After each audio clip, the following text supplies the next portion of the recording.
अस्सलामुअलैकुम रहमतुल्लाहि व बरकातुहू।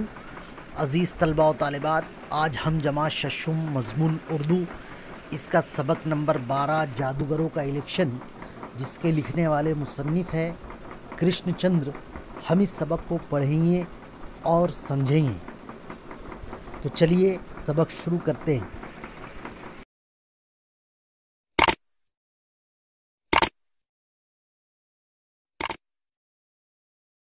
बिस्मिल्लाहिर्रहमानिर्रहीम। 12वां सबक जादूगरों का इलेक्शन, जिसके मुसन्निफ़ है कृष्णचंद्र। पहली बात, एक ज़माने में बादशाह और राजा मुल्कों पर हुकूमत किया करते थे, मगर अब राजाओं और बादशाहों का दौर ख़त्म हो गया है। अब अवाम खुद अपने नुमाइंदे चुनते हैं। पहले ज़माने के अंदर में बादशाह राजा ये जो होते थे मुल्कों पर हुकूमत किया करते थे, लेकिन अब जो ज़माना बदला तो इसमें राजा बादशाहों का दौर ख़त्म हो गया है। अब आवाम खुद अपने नुमाइंदे मुंतखब करते हैं। ये नुमाइंदे मिलकर हुकूमत चलाते हैं और आवाम के मसाइल हल करते हैं। नुमाइंदे चुनने के इस अमल को इंतखाब या इलेक्शन कहा जाता है। आवाम को चाहिए कि वो सोच समझकर अपने नुमाइंदे मुंतखब करे। आपने देखा होगा कि इलेक्शन के ज़माने में लोग खुले मैदानों में जमा हो जाते हैं, उम्मीदवार आवाम के सामने तकरीर करते हैं और इनसे वोट मांगते हैं। जान पहचान में हम देखते हैं कि मुसन्निफ़ के ताल्लुक़ से दिया होता है। कृष्णचंद्र उर्दू के अफसाना निगारों में एक इम्तियाज़ी मकाम रखते हैं, ऊंचा मकाम रखते हैं। वो 23 नवंबर 1914 को वज़ीराबाद पाकिस्तान में पैदा हुए। इनकी इब्तिदाई तालीम पूंछ कश्मीर में हुई। 1934 में उन्होंने पंजाब यूनिवर्सिटी से अंग्रेज़ी में एमए किया। कुछ अरसे तक वो लाहौर के ऑल इंडिया रेडियो में खिदमत अंजाम देते रहे।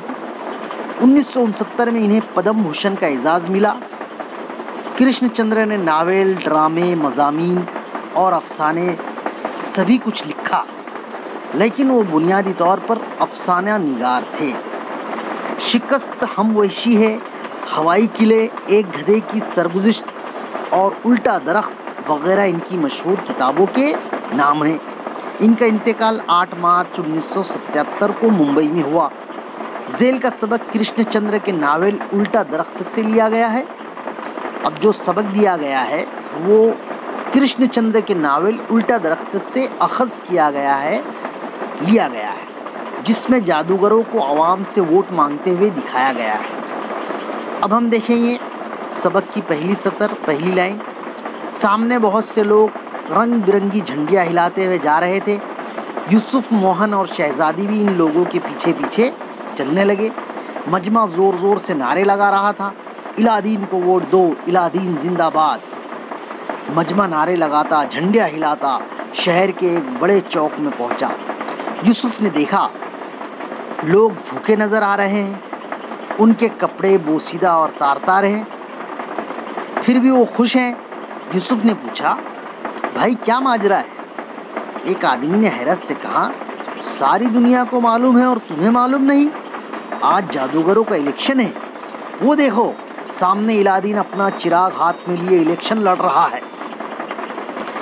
हम भी यहाँ पर देखें कि तस्वीर दी गई है और तस्वीर में एक जिन नज़र आ रहा है हमको, और बज़ाहिर इलादीन खड़ा है, उसके हाथ में चिराग है और अवाम है, मजमा है, और इलादीन जो है वो तकरीर कर रहा है। तो यूसुफ ने देखा वाकई बड़े बड़े रंगारंग झंडों के दरमियान इलादीन खड़ा तकरीर कर रहा है।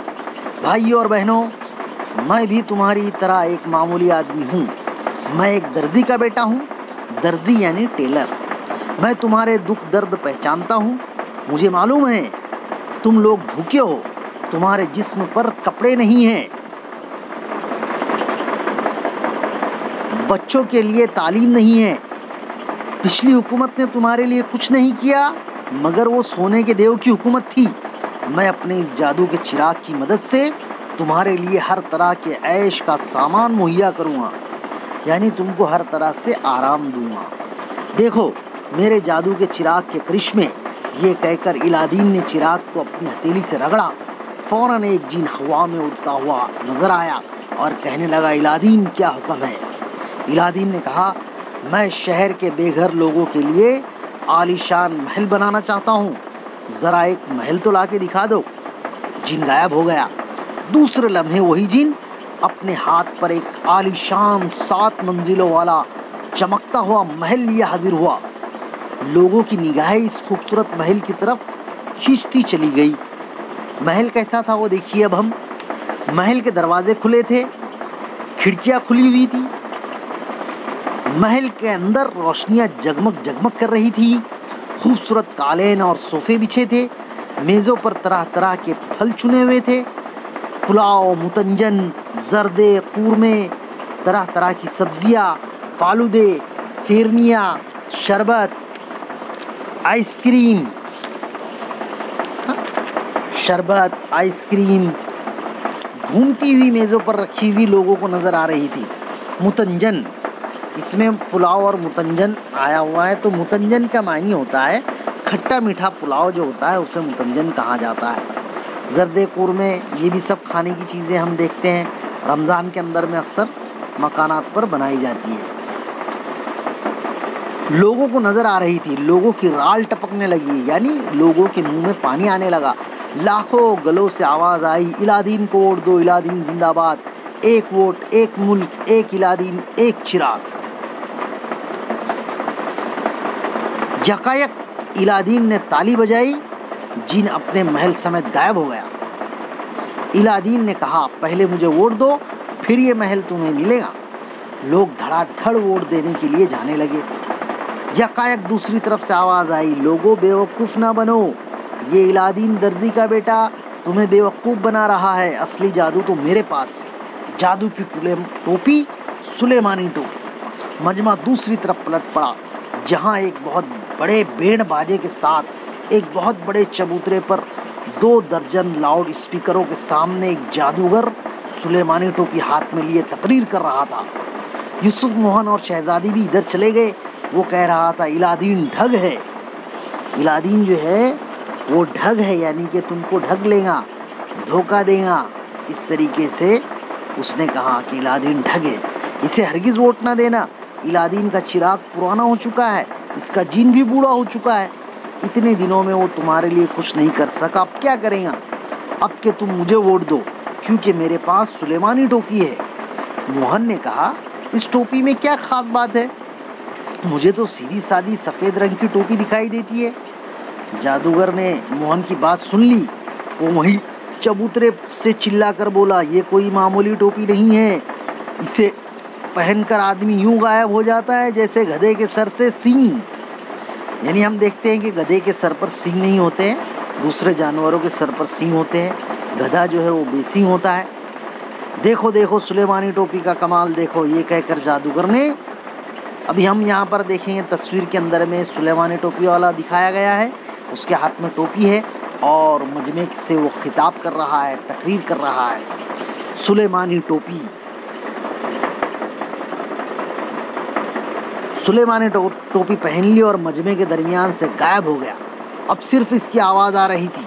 सुलेमानी टोपी उसने पहन ली और मजमे को नज़र नहीं आने लगा, सिर्फ उसकी आवाज़ सुनाई दे रही थी। देखा, ये सुलेमानी टोपी का कमाल है।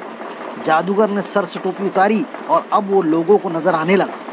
इस टोपी को पहनकर आदमी गायब हो सकता है, जहाँ चाहे घूम सकता है, वो सारी दुनिया की सैर कर सकता है, वो जहाँ चाहे बगैर टिकट के जा सकता है और इसे कोई टोकने वाला नहीं। इस टोपी को पहनकर आदमी बड़े बड़े राज मालूम कर सकता है। इस टोपी को पहनकर आदमी वज़ीर बन सकता है, नौकरी हासिल कर सकता है। ये सुलेमानी टोपी है। इसके सामने इलादीन का चिराग बिल्कुल हीच है। बिल्कुल हीच है यानी बेवक्त है, बेकीमत है, कम हैसियत का है, कम दर्जे का है, कम कीमत का है, उसे कहते हैं हीच है। इसे रगड़ने की ज़रूरत नहीं है, किसी जीन को बुलाने की ज़रूरत नहीं है, बस इसे सर पर पहन लीजिए, आपके सब काम पूरे हो जाएंगे। फिर इलादीन के पास एक ही चिराग है, लेकिन मैंने सबके फ़ायदे के लिए हज़ारों सुलेमानी टोपियाँ तैयार करवाई है। आइए मुझे वोट दीजिए और एक सुलेमानी टोपी लेते जाइए। एक वोट एक सुलेमानी टोपी। लोग वोट देने के लिए भागने और शोर मचाने लगे। सुलेमानी टोपी जिंदाबाद, इलादीन का चिराग मुर्दाबाद। हा हा हा। तीसरे चबूतरे से एक जोरदार कहका बुलंद हुआ। सब लोग उधर देखने लगे। वहाँ एक और जादूगर सर पर सफ़ेद कागज़ की टोपी रखे, सफ़ेद कागज़ का कोट पहने, आंखों पर चश्मा लगाए, हाथ में अखबार ली हंस रहा था और कह रहा था, दोस्तों ये सुलेमानी टोपी वाला बहरूपिया है। बहरूपिया, बहरूपिया यानी हम देखेंगे इसके मानी होते हैं भेष बदलने वाला या मक्कार, फरेबी, धोखा देने वाला, उसे कहा जाता है बहरूपिया। ये खुद तो वोट लेकर गायब हो जाएगा और आपको कपड़े की टोपियाँ दे जाएगा। चाहे आप इनको सर पर पहनिए, चाहे थैली बनाकर घर ले जाइए। दोस्तों ये सुलेमानी टोपी किस काम की है? गायब होकर आप क्या करेंगे? अगर आपको इस जादू की दुनिया में रहना है तो सच्चा जादू तलाश करने की कोशिश कीजिए और सच्चे जादूगर को अपना बादशाह बनाइए। मुझे देखिए, मेरा जादू किसी को गायब नहीं करता, कोई हवाई महल नहीं दिखाता। मैं अभी आपके सामने वो चीज़ रखता हूँ जिसकी आपको ज़रूरत है। जादूगर ने उंगली से एक आदमी की तरफ इशारा किया। कहो तुम क्या चाहते हो? उस आदमी ने कहा, मुझे अपनी ज़मीन में कुआं चाहिए। जादूगर ने अपने चबूतरे पर बड़े कागज़ के अंबार में से एक बड़ा सा कागज़ निकाला और उस पर कुछ मंत्र पढ़कर फूका और उस आदमी को दिया। यकायक उसे अपने बंजर खेतों के बीच में कुआं नजर आया। कुएं पर रहट चलने लगा और पानी फव्वारे की तरह निकलकर खेतों को सैराब करने लगा। आदमी के चेहरे पर रौनक आ गई, खुशी आ गई। उसने देखा उसके झोपड़े से उसकी बीवी निकली, पानी का घड़ा लिए। बीवी ने मुस्कुराकर खाविन की तरफ देखा और खाविन उसी वक्त वो कागज़ हाथ में लेकर अपने घर की तरफ। अब हम देखेंगे अजीज तलबा, यहाँ पर तस्वीर दी गई है तीसरे जादूगर की, जो सफ़ेद कपड़ों के अंदर में सफ़ेद लिबास में मलबूस है। उसके सर पर भी सफ़ेद टोपी है, चश्मा पहने हुए है, उसके हाथ में कागज़ है और वो मजमे से मुखातिब है, मजमे को जो है वो तकरीर कर रहा है। उसके बाद में हम देखेंगे तरफ भागा, वो अपने खेत की तरफ भागा और वो भागता जाता था और कहता जाता था, मुझे मेरा कुआं मिल गया। वो खेत वाला, तुम्हें क्या चाहिए? जादूगर ने दूसरे आदमी से पूछा। उस आदमी ने कहा, हमारे कस्बे में कोई स्कूल नहीं है। जादूगर ने कागज़ का दूसरा पुर्जा उठाया और उस पर मंत्र पढ़कर फूका और फिर वो पुर्जा इस आदमी के हाथ में दे दिया। आदमी इसी वक्त वो कागज़ अपने हाथ में लेकर वहाँ से भागा। भागते भागते वो कह रहा था, हमें स्कूल मिल गया, हमें स्कूल मिल गया। फिर क्या था, मजमा जादूगर पर टूट पड़ा। एक बोला, मुझे जूता चाहिए। जादूगर ने इसे कागज़ का पुर्जा दिया। दूसरा बोला, मुझे मोटर चाहिए। तीसरा बोला, हमें अपने गांव में एक अस्पताल चाहिए। गर्ज ये कि हर कोई जो है अपनी अपनी ज़रूरत जादूगर के सामने पेश करने लगा। मोहन ने यूसुफ से कहा, तुम्हें कागज़ पर कुछ नज़र आता है? यूसुफ ने कहा, मुझे तो सफ़ेद कागज़ ही नज़र आता है। मोहन ने कहा, मुमकिन है इन लोगों को कुछ नज़र आता हो। अगर मान लिया जाए कि उन्हें कुछ नज़र आता है तो आखिर कागज़ ही पर नज़र आता है।